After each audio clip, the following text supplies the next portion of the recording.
निपुण भारत, निपुण भारत।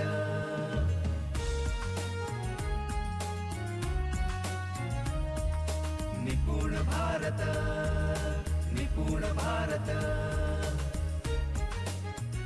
नमस्कार दोस्तों, गणेशोत्सव का टाइम था, इसलिए 19 में से 13 बच्चे कक्षा में थे। तो वो जो 13 बच्चे थे उनमें से 4-5 होशियार बच्चे तो उनके सामने बिठाए और बच्चों को नीचे बिठाने के बाद उनके बीच में वो खुद बैठे।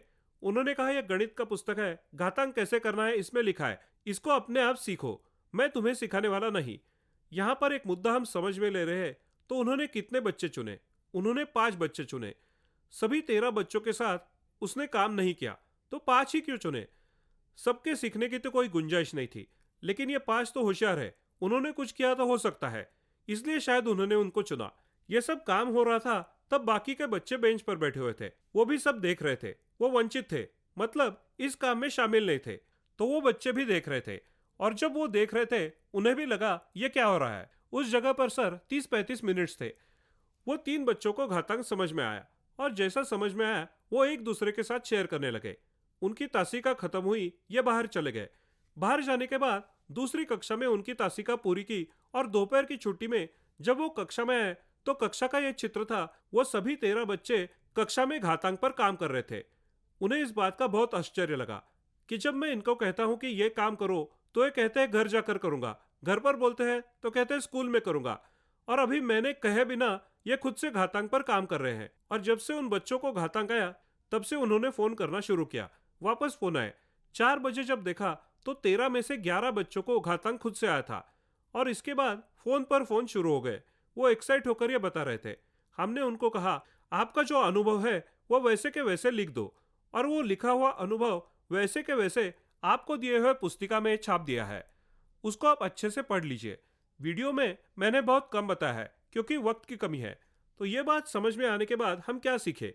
तो बच्चे खुद से सीखते हैं, लेकिन हमारी समस्या क्या है, या अमलापुरे सर की समस्या क्या थी? अमलापुरे सर का अगर हम विश्लेषण करें तो हमें समझ में आएगा कि उनको पहले ऐसा लगता था मेरे बच्चे स्कॉलरशिप में आ रहे हैं, मेरे बच्चे नवोदय में आ रहे हैं, और सर ने वो खुद से बोला भी था, मेरे केंद्र के बाकी शिक्षकों के बच्चे नवोदय में नहीं चुने जाते, बाकी शिक्षकों के बच्चों को स्कॉलरशिप नहीं मिलती। तो आप कैसा कह सकते हैं कि बच्चे खुद से सीखते हैं? तो मैं सिखाता हूं, इसकी वजह से उन्हें स्कॉलरशिप मिलती है, इसलिए वो नवोदय में सिलेक्ट होते हैं। और आप कहते हैं बच्चे खुद से सीखते हैं, शिक्षक सिखाते नहीं फिर भी ये बच्चे सीखते हैं, फिर मैं जो कर रहा हूं वो क्या है? ऐसा उनका प्रश्न था। और इस पर हमने उनसे प्रति प्रश्न किया, आपने नवोदय के लिए कितने बच्चों को बिठाया था? सर ने कहा 9। उसमें से कितने बच्चे नवोदय के लिए चुने गए? उन्होंने कहा 2। तो बाकी के 7 बच्चे, अगर वो नहीं चुने गए वो किसकी वजह से? नहीं सर, वो तो उनका प्रॉब्लम था। नहीं, अगर आपके सिखाने से बच्चे सीख सकते थे तो 9 के 9 बच्चे सीख पाते, लेकिन आपके सिखाने से बच्चे सीखते नहीं।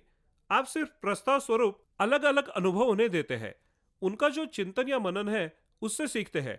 इसका मतलब इतना है, अगर आप बच्चों के साथ चिंतन या मनन के स्तर पर रहेंगे तो बच्चे खुद से सीखेंगे। लेकिन हमें लगता है अगर मैं सिखाता हूं तो ही बच्चे सीखते हैं, तो ऐसे नहीं होता। बच्चे खुद से सीखते हैं, इस पर विश्वास रखें, आगे का काम आसान हो जाएगा। मेरी वापस इस सीढ़ी पर यही विनती है, भविष्यवेधी शिक्षण की जो पहली सीढ़ी है वो बहुत महत्वपूर्ण है। अपने आप को खुद से रोको, खुद को बताओ बच्चे खुद से सीख सकते हैं, और उनको विश्वास दीजिए। आपकी कक्षा के बच्चों को अगर विश्वास दिलाया तो असंभव लगने वाली चीज भी वो आसानी से कर लेंगे। हाल में शिक्षण में सबसे बड़ा अभाव है वो यह है कि हम हमारी कक्षा के 100% बच्चों को विश्वास नहीं दिला पा रहे हैं कि हमारे बर्ताव से, हमारे बोलने से, हमारी सिस्टम से अगर कोई मैसेज उनके पास जा रहा है तो वो ये है, मैं कमजोर हूं, मुझे कुछ आता नहीं और मेरे से नहीं हो पाएगा। तुम्हें आएगा, तुमसे होगा, ये विश्वास उन्हें दिलाना, ये काम हमारा है। दोस्तों, फिर एक बार विनती है, बच्चों को खुद से सीखने के लिए प्रेरित करो, और अधिक से अधिक बच्चों को सीखने के लिए प्रेरित करेंगे। धन्यवाद। Thank you so much.